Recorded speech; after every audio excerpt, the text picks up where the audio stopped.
The Chinese Communist Party has its sights set on Vietnam. But Vietnam ain't having it. China's invasion. Something has changed, and Vietnam is getting a lot more aggressive towards China.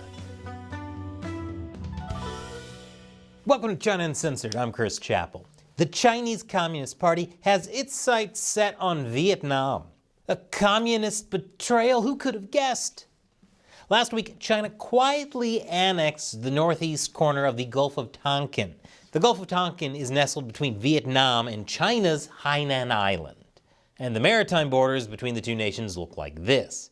But now, China's official coastline looks like this. China justified its annexation with the UN Convention of the Law of the Sea. It allows countries to simplify their official coastlines in a way that smooths out rough edges.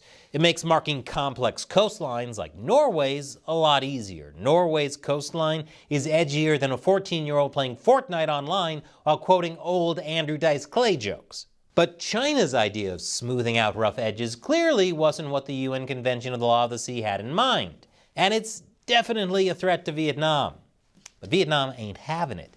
Vietnam's foreign ministry spokeswoman responded by calling on China to respect and abide by the 2000 Maritime Demarcation Agreement and international law, which went over about as well as you'd expect. China's foreign ministry spokesman responded saying, "It's China's legitimate and lawful right to determine the territorial sea baseline in the Gulf of Tonkin." I don't know what's worse, the CCP's arrogance or their predictability. Hey, CCP, your plot lines are as stale as old Andrew Dice Clay jokes. But this isn't the first time Vietnam has publicly called China out. Earlier this year, Vietnam denounced China's occupation of the Paracel Archipelago in 1974. Okay, so that's a little late. But hey, better late than never. But there are clear parallels to what's happening today.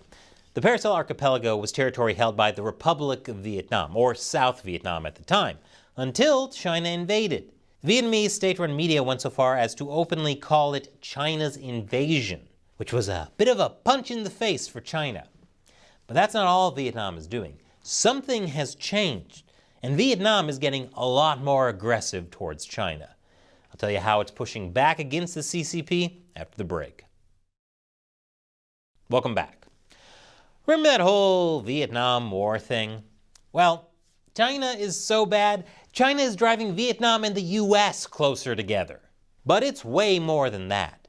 Vietnam is creating a group of alliances with a bunch of countries in the region that all have grievances with China.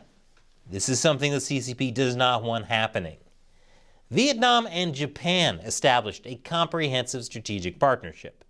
Vietnam and Indonesia have a new defense cooperation.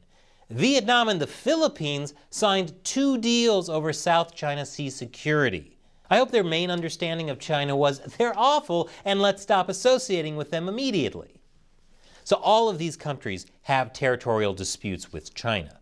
But the decision to go public with these disputes is definitely inspired by the Philippines.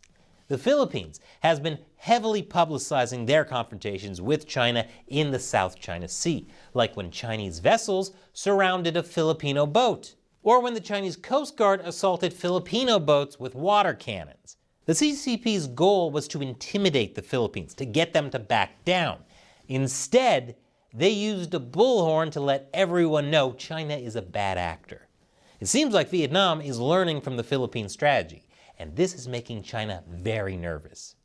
Now, Vietnamese leaders did meet with Xi Jinping at the end of 2023 and signed a bunch of deals. But half the agreements were non-binding, and a bunch of it was just talk without much real substance. China sees the writing on the wall, so it's trying to woo Vietnam back. First, by leaving them an out. My favorite Chinese state-run media, the Global Times, says it's the Philippines that's actually creating this united front against China. They aren't calling out Vietnam. Recently, top Chinese diplomat Wang Yi met with the Vietnamese delegation in Beijing, expressing how China is ready to strengthen high-level exchanges with Vietnam and deepen communication. And would you look at that, China's allowing more durian from Vietnam. Durian diplomacy. It stinks. But Vietnam isn't stupid, and it definitely doesn't have a bad memory. Vietnam fought off a Chinese invasion in 1979 and clashed with China over the Spratly Islands in the South China Sea in 1988. And it continues to this day. In 2014, China positioned an oil rig in Vietnamese claimed waters. In 2019, Chinese ships aggressively harassed an oil rig within Vietnam's exclusive economic zone. And in 2023, there was a tense standoff after Vietnam announced an expansion of an oil drilling operation. And it looks like Vietnam isn't going to be quiet about it anymore. And it certainly isn't going to confront China alone. The CCP hates being exposed. That's why they hate China Uncensored. Chinese state-run media even called the show disgraceful anti-China garbage, which I put on a t-shirt that you can buy at chinauncensored.tv/merchandise. But it isn't cheap to make the show. I have a whole staff behind me, and I don't make enough from dwindling YouTube ad revenue to keep the show afloat. That's why I need your help. All it takes is $1 or more an episode on patreon.com/ChinaUncensored. I make about 16 episodes a month, but if that's too much for you, you can set a monthly limit so you can ensure I keep uncensoring China for even $1 a month. And as a thank you to everyone who gives on Patreon, I'll answer one of your questions at the end of these episodes. Today's question comes from Curtis Ryan. Dear Chris, what will China's response be now that the Biden administration is going to place U.S. troops in Taiwan? Great question, Curtis, and really important in the context of today's episode. We now know U.S. Green Berets are being permanently stationed in Taiwan. What will the CCP do? A big, fat nothing. They talk up a storm, but when push comes to shove, they're a paper tiger. That's why it's so important to stand up to them and why it's so great seeing all of China's neighbors around the East and South China Sea coming together to stand up to Chinese communist aggression. Unless they encounter pushback, they'll keep going. The time to stand up to the CCP is, well, it was yesterday, but today is better than tomorrow. Thanks for your question and your support, Curtis. Be like Curtis and hit that orange button to support the show on Patreon. And in my ongoing attempt to talk about things YouTube considers too controversial by hiding it in gaming content, click on this video about the border crisis in Skyrim. It's just a game, YouTube. No need to demonetize. Once again, I'm Chris Chappell. Thanks for watching China Uncensored.